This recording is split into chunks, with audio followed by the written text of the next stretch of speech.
Our study today is in the book of Exodus as we study Old Testament history. We're studying the wonders that Moses will perform to deliver his people, Israel, from Egypt bondage. But last lesson, and we need to review just a moment. In the last lesson, God appeared to Moses on Mount Sinai and gave him his commission to go back and deliver this people. After overcoming his excuses, Moses finally asked for some sign that he'll give the people that he's come from God. So God asked him in chapter 4, what's in your hand? Verse 2. He said, a staff. He said, throw it on the ground. He threw it on the ground, it became a snake. God said, pick it up. He picked it up and it became a rod again. Then he says, Moses, put your hand inside your cloak. Put his hand inside his cloak. He said, pull it out. He pulled it out and it was white with leprosy, the last stage. I mean, it's good news when God says, put your hand back inside your cloak. He put it back inside of his cloak. And it came back and it was restored like the rest of his flesh. He said, if they won't let you go because of the rod, and they won't let you go because of your hand, then you go down to the river, and I will make the water into blood. And Moses still doesn't want to go. He says, Lord, please send by somebody else. Let someone else do it. He says in verse 13. In verse 14 of chapter 4, the anger of the Lord burned against Moses. And he says, what about your brother Aaron the Levite? I know he can speak well. He's already on his way to meet you, and his heart will be glad when he sees you. You'll speak to him. I will help both of you to speak. You put my word in his mouth, and he'll speak it to the people. Last verse of verse 17 of chapter 4. But take this staff in your hand so you can perform miraculous signs with it. Now we're ready for Moses to go back to Egypt. His reluctance has been broken down. Aaron will be a spokesman. He will perform great signs by the staff that is in his hand. Verse 18 beginning. Then Moses went back to Jethro, his father-in-law, and said to him, let me go back to my own people in Egypt to see if any of them are still alive. Jethro says, go, and I wish you well. The Lord said to Moses in Midian, go back to Egypt, for all the people who wanted to kill you are dead.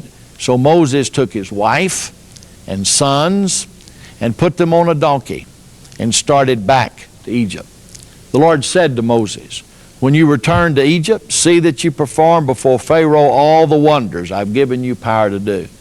But I will harden his heart so that he will not let the people go. Moses knew when he started that Pharaoh was going to be resistant. Then say to Pharaoh, this is what the Lord says, Israel is my firstborn son.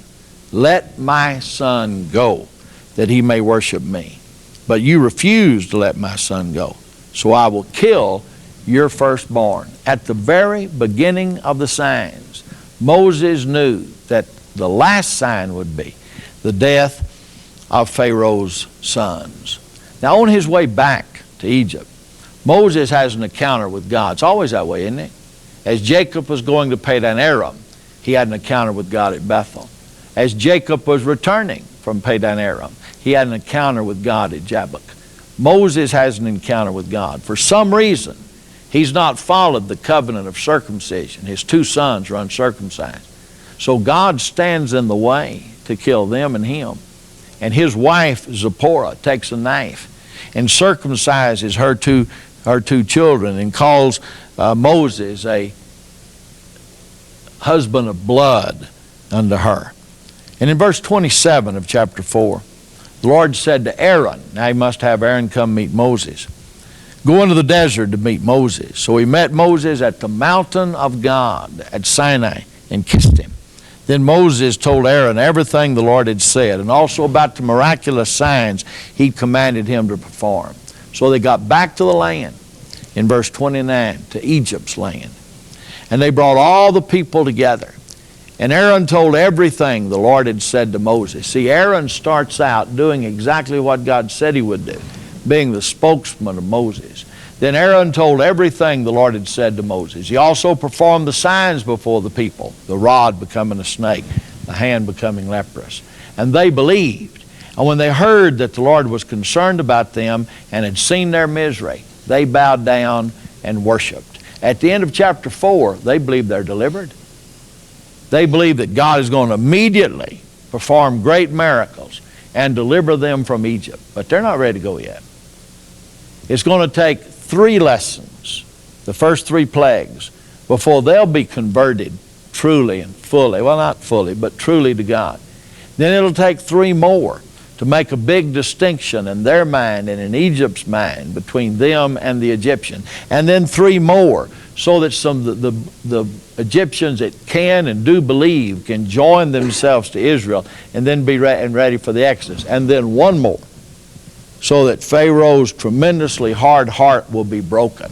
And they will go out not simply with Pharaoh's permission, but with Egypt's money and Egypt's gold and Egypt's honor.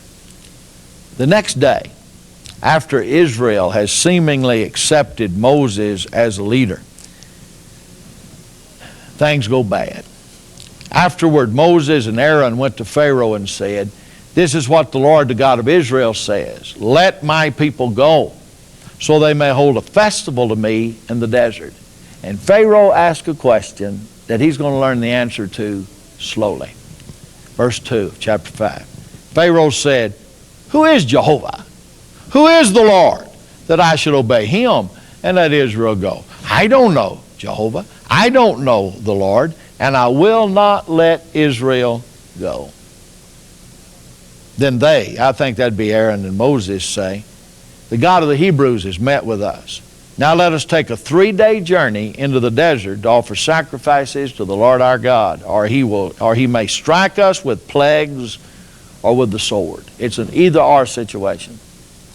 Either you let us go, or the Lord will strike you with a plague and with a sword.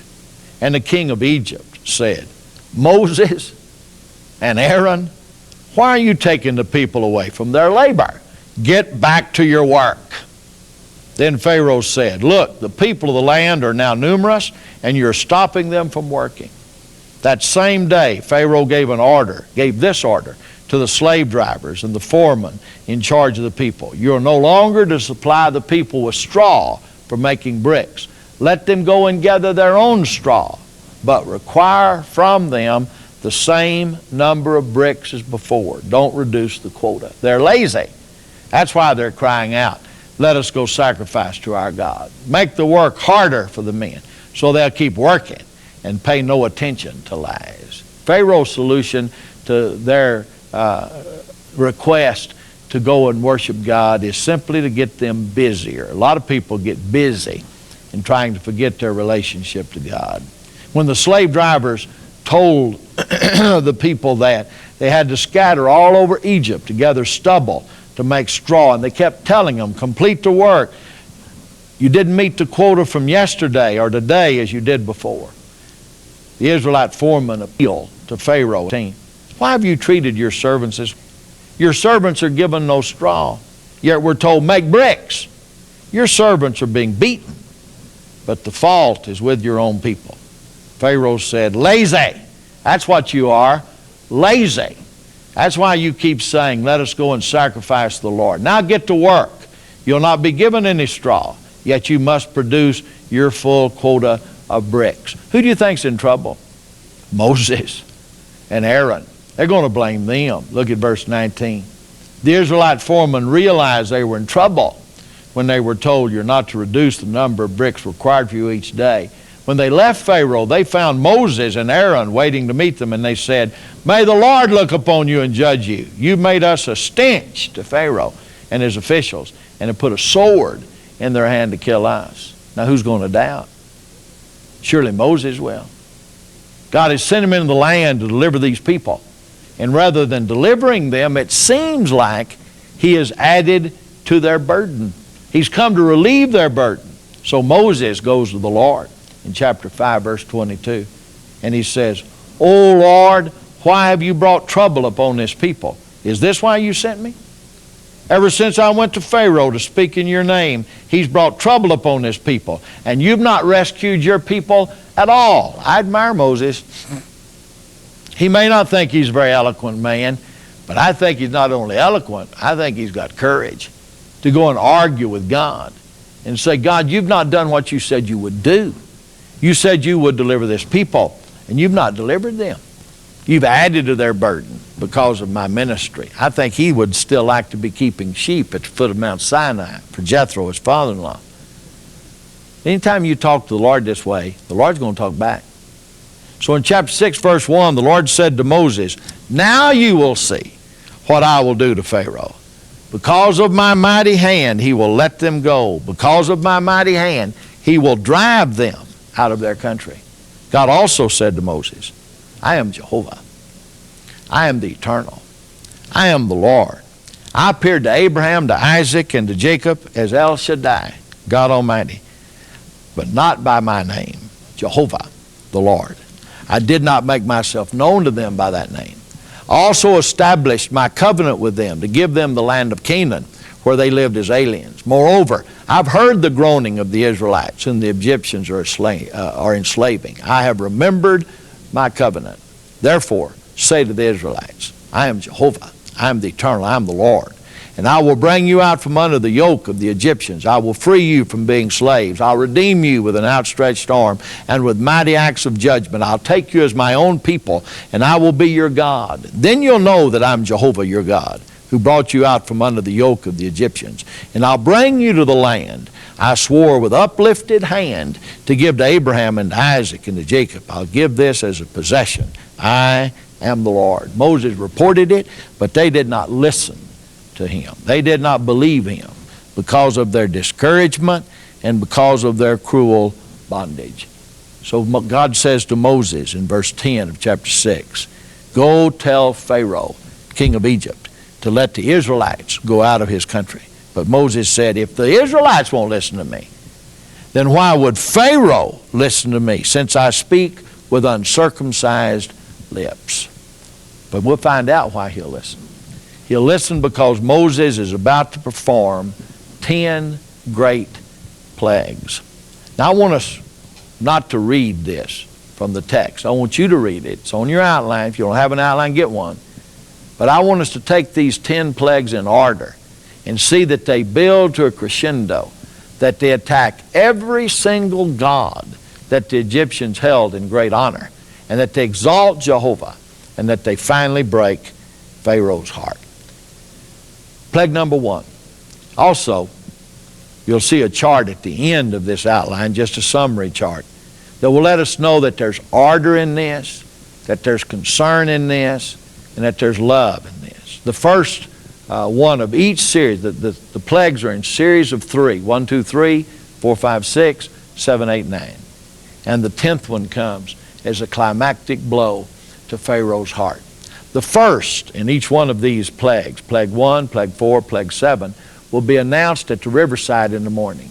The second set of 3 will be in the palace at night, and the third set of 3 will become unannounced. Plagues 1, 2, and 3, there'll be no distinction. They'll become on Israel and Egypt alike. Plagues 4, 5, and 6, there'll be a distinction made between Israel and Egypt. Plagues 7, 8, 9, there'll be a distinction made between the believing Egyptian and the unbelieving Egyptian. God's trying to convert people. First his people, then the Egyptians. The first plague, Moses goes down to the river in the morning, and Pharaoh has come to offer a sacrifice to the river god. And Moses says, let my people go. And he won't. So he sticks his staff. That's the thing by which you do miracles. He sticks his staff in the water of the Nile where Pharaoh is offering his sacrifice, and the water becomes blood. Now, I don't know if that's literal hemoglobin or if that's a red poisonous. I don't really care. The miracle is that when he sticks the stick in the ground, it immediately becomes, it doesn't come down from the cataract and gradually become red. It becomes red instantly. Not only that, the water they'd just drawn from the Nile, that was pure water, when they pour out, it's blood. The only water they have to drink is the water from the wells, the cisterns that are around the Nile. And God has shown that the great Nile is not the reason that Egypt can be sustained, that God can take away from them the one thing that is dependent upon their existence. He proved himself to be superior to the river god. But then the Egyptians also changed the water into blood. And so Pharaoh hardened his heart and would not let the people go. So God said to Moses, go in to Pharaoh at night. That's in the palace at night. And perform, or tell him about the second plague. And he goes in and he tells him, in the morning, the frogs will leave the Nile. And the frogs will be in the houses, and the frogs will be in the palace. There'll be frogs in the bread you bake. There'll be frogs in the bed that you go to sleep at night. That one of the chief gods in Egypt was a frog-headed woman, the god of fertility, the goddess of fertility. And here we're being told that Egypt will cease to be fertile because of Israel's God, because of the curse upon Egypt. And frogs come up from the Nile and cover the land. Anywhere you walk, you step on frogs. Anywhere you sit on frogs. When you lay down at bed, there's frogs in the bed with you. When you cut your bread in two, slice your bread, eat bread, there's frogs in the bread. There's frogs everywhere. Pharaoh has all that he can stand. He calls for Moses. And he says, please take away the frogs, and I'll let your people go. So he says, in the morning, there'll not be a frog in Egypt. They woke up in the morning, there was not a single frog anywhere. All had gone back to the Nile. But Pharaoh hardened his heart, because the Egyptian magicians could do that also. He hardened his heart, and he didn't let the people go. So Moses is told by God, there now will be lice upon the land. Fleas, perhaps, but lice at least.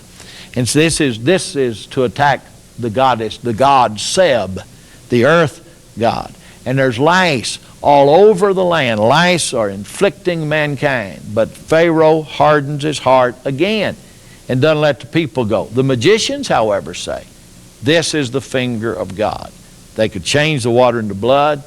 They could get the frogs to come up out of the Nile, but they could not get the lice to cover the land. The Egyptian magicians say, our gods are out of the running. But Pharaoh still hardens his heart. Those plagues, the water to blood, the frogs, and the lice, affected the Israelites as well as the Egyptians. Go to the river in the morning and tell Pharaoh about another plague. Here he tells him, the version says about flies. The Hebrew language is beetles, scarabs, one of their great representative of the gods. And this scarab is a sacred symbol of all of the gods. But now these flies or these scarabs or these beetles fill the land. And Pharaoh calls the people in. He said, this is too much for us. Go and make your festival unto God, but stay in the land. Pharaoh tries to get them to compromise. God has said, you've got to come back to Sinai and worship me. But Pharaoh says, no, stay in the land. I'll let you offer sacrifice here, but I will not let you leave the land. And Moses said, we can't do that. I mean, we're not going to offer a sacrifice here. God has said, come to the holy mountain, and it's on the holy mountain that we must be. So Pharaoh hardened his heart again and would not let the people go. So Moses is told, go into the palace and tell him about an even more severe plague. There will be a murrain, a disease like anthrax, upon all of the cattle, upon the strength of Egypt. See, the chief god, the chief representative of the gods of Egypt was the bull, the Apis god. Here's the god of power. And God is telling Egypt, he's saying, pay attention, I am. Moses represents the power of Egypt. This bull does not represent the power of Egypt.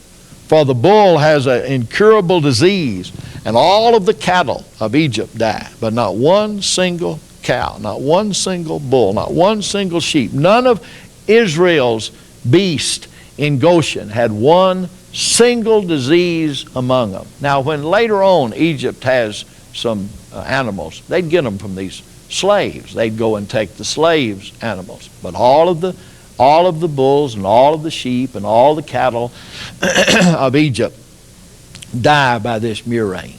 And Pharaoh still hardens his heart.